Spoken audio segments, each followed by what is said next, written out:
Hello and welcome दोस्तों, बहुत बहुत स्वागत है आपको मेरे YouTube चैनल पे। सो दोस्तों, इस वीडियो में आज हम पढ़ने वाले हैं क्या इसमें आज हम पढ़ने वाले हैं दोस्तों एज लिमिट को लेकर और कुछ ऐसे महत्वपूर्ण प्रश्न जो एग्जाम में बार बार पूछे जाते हैं और इसका आंसर देना दोस्तों उतना ही कठिन पड़ जाता है जितना कि आप किसी वर्क को कर रहे हो। तो इसमें हम इस बात पे डिस्कस करेंगे कि आप इसे इजी कैसे बना सकते हैं, ऐसे प्रश्न को बिना पेन कॉपी के आप कैसे सॉल्व कर सकते हैं। तो हम इसे बाय ट्रिक से देखेंगे। और इसमें दोस्तों जो हमारा पहला प्रश्न है इसमें पूछा गया है, आपको स्क्रीन पे जैसा कि शो कर रहा होगा, यहाँ पे हमारा पहले प्रश्न में कहा गया है कि 15 आदमी 9 दिनों में 540 रुपए कमाते हैं, तो कितने दिनों में 18 आदमी 360 रुपए कमाएंगे। तो इसको हमें सॉल्व करने के लिए हमें क्या करना चाहिए। इसमें दोस्तों हमारा प्रश्न का पहले हमें जो कहने का तरीका उसको आप समझिए एक बार। 15 आदमी 9 दिनों में 540 रुपए कमाते हैं, तो कितने दिनों में 18 आदमी 360 रुपया कमाएंगे। तो इसको दोस्तों हमें ट्रिक करना है क्या, इसमें जो फार्मूला हमारा यूज होगा वो M1D1 बराबर M2D2 का जो फार्मूला हुआ यूज होगा। तो आपको प्रश्न आपको शो कर रहा होगा। इसमें दोस्तों हमारा जो आदमी दिया है 15 आदमी दिए गए हैं गुना 9 दिन तक काम करते हैं और कितना रुपया कमाते हैं, तो हमारा कमाते हैं कितना 540 रुपया।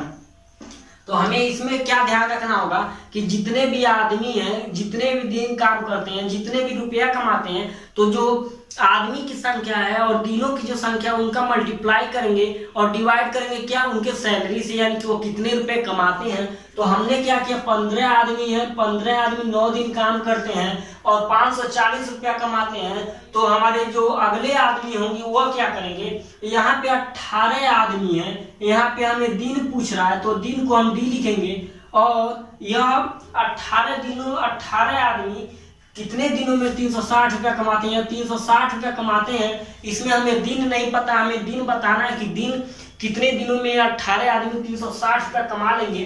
तो इसके लिए हम क्या करेंगे दोस्तों, हमें सिंप्लीफाई करना है सिर्फ इस तरीके से।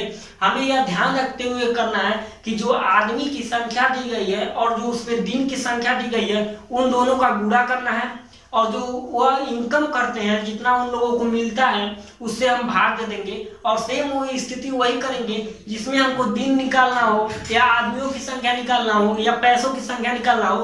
तो हम क्या करेंगे, यदि हमें आदमी निकालना है तो आदमी की जगह ए लिख देंगे और दिन की संख्या इसमें दी रहेगी और पैसे की संख्या में दी रहेगी।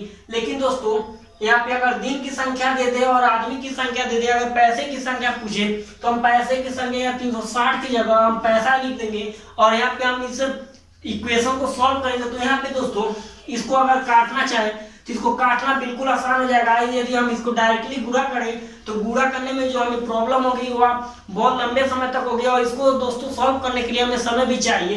तो हम इसको क्या करेंगे, इस पर जो जीरो है जीरो जीरो काट लेंगे। उसके बाद हमें क्या करना चाहिए, यहाँ पे दोस्तों अगर हम इसको काटना चाहें तो यहाँ पे होता है 18 दूना 36, इसको हम काट लेंगे दोस्तों 2 बार में। अब दोस्तों यहाँ से अगर इसको काटना चाहें तो इसको कितने बार में काट लेंगे, 9 × 5 = 45, 9 × 6 = 54।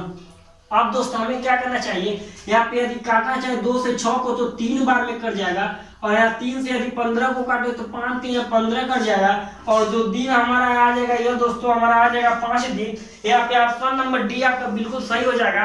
तो आई होप दोस्तों आपको यह समझ में आ गया होगा। अब चलिए नेक्स्ट प्रश्न को देखते हैं। अगला प्रश्न है, इसमें पूछा गया है यदि a = 16 तथा b = 5 तो a² + b² + ab/a³ - b³ का जो मान होगा वो कितना होगा।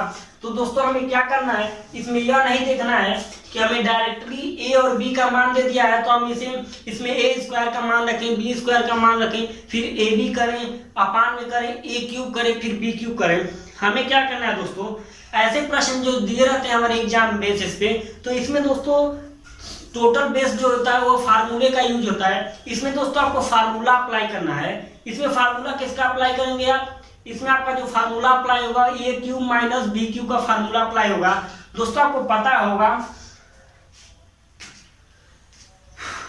यहाँ पे जो हमारा a³ - b³ का जो फार्मूला होता है वह क्या होता है, वह होता है a² + b² + ab क्वेश्चन में a - b। यह दोस्तों हमारा होता है फार्मूला। तो हम इस फार्मूले का यूज करेंगे और इस प्रश्न को हम डायरेक्टली मान न रख के इसको हम फार्मूले पे रख देंगे, तो हमारा जो आंसर होगा मात्र 2 सेकंड में आपका आंसर प्राप्त हो जाएगा। जैसा कि दोस्तों आपको प्रश्न शुरू करना होगा, यहाँ पे दिया है A Q plus B Q plus A B upon A Q minus B Q. अगर दोस्तों हम इसका मान रख दें तो हमारे पास होगा A Q plus B Q plus A B. अब दोस्तों हमें A Q minus B Q का अगर सूत्र रखते हैं, फार्मूला रखते हैं, तो हमारे पास क्या होगा, ये यहाँ पे दोस्तों स्क्वायर है,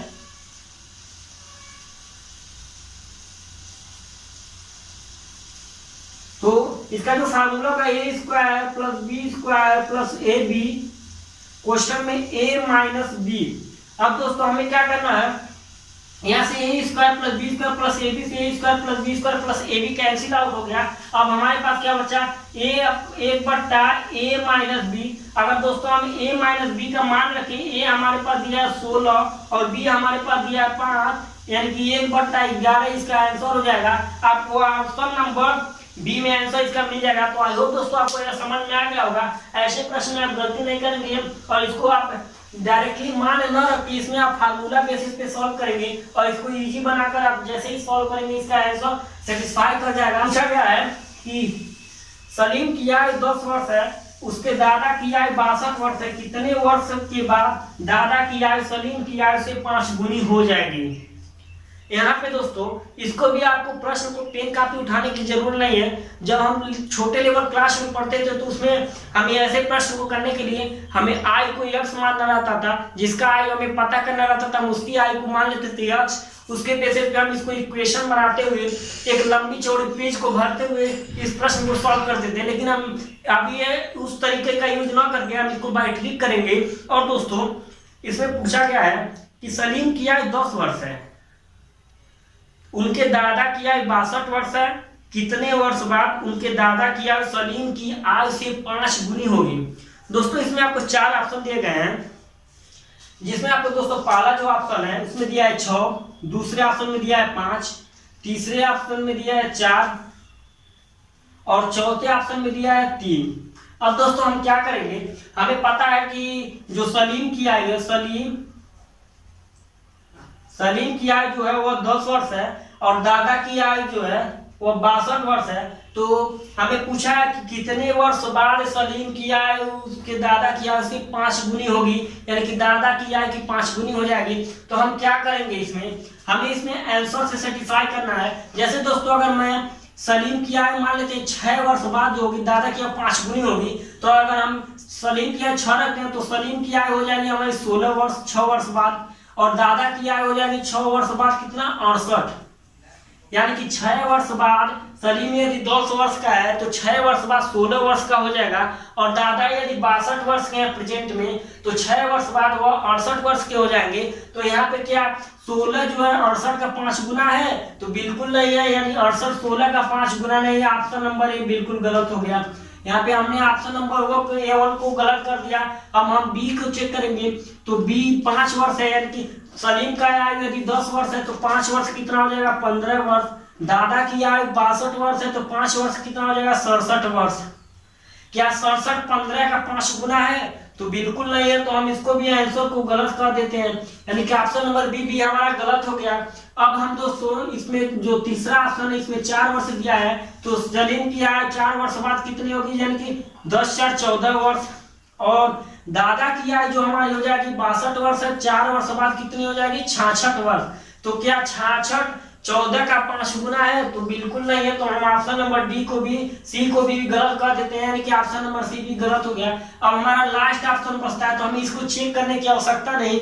यह ऑप्शन है, यदि 3 ऑप्शन आपको गलत हो जाते हैं तो चौथा ऑप्शन आपका सही होना चाहिए। तो इसमें हम फिर भी चेक कर लेते हैं। यदि सलीम की आयु वर्तमान है 10 वर्ष है तो 3 वर्ष बाद कितनी हो जाएगी 13 वर्ष।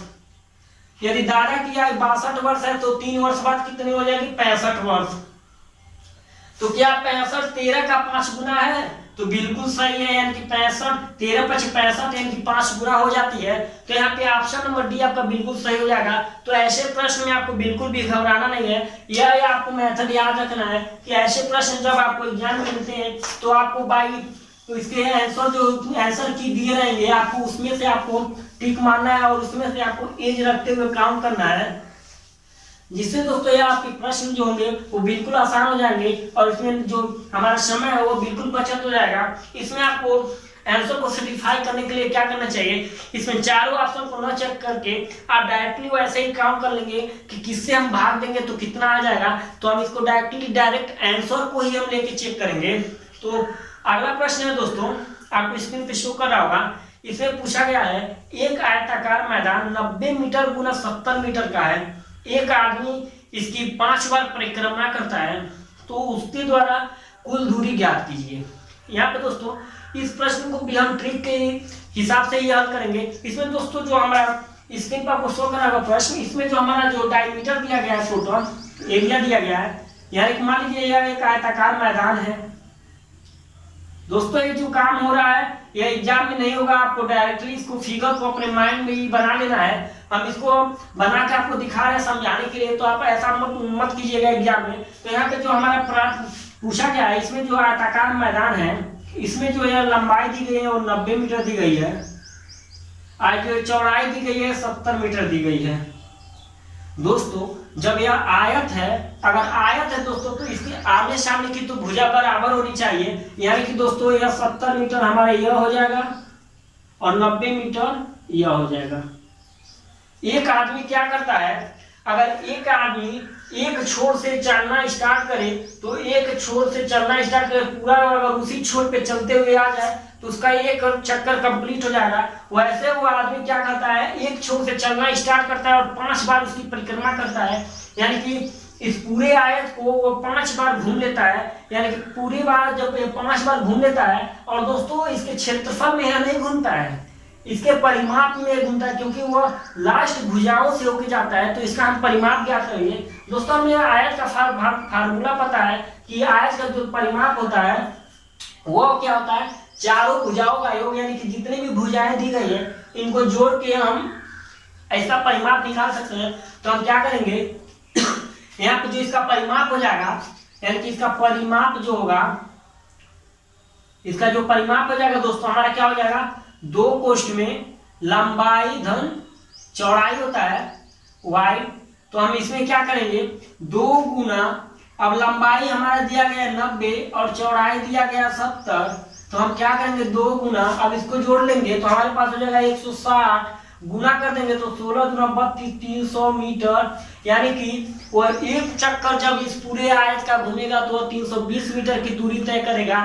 तो 5 बार जब वो घूम रहा है, अगर वो 5 बार इसका चक्कर लगा रहा है तो कितनी दूरी हो जाएगी, तो हम इसका गुणा करेंगे, 5 गुना 10, 5 के 15, 15 1 16, यानी कि वो 1600 मीटर की दूरी तय कर लेता है। तो इसमें जो ऑप्शन नंबर सी है आपका बिल्कुल सही हो जाएगा।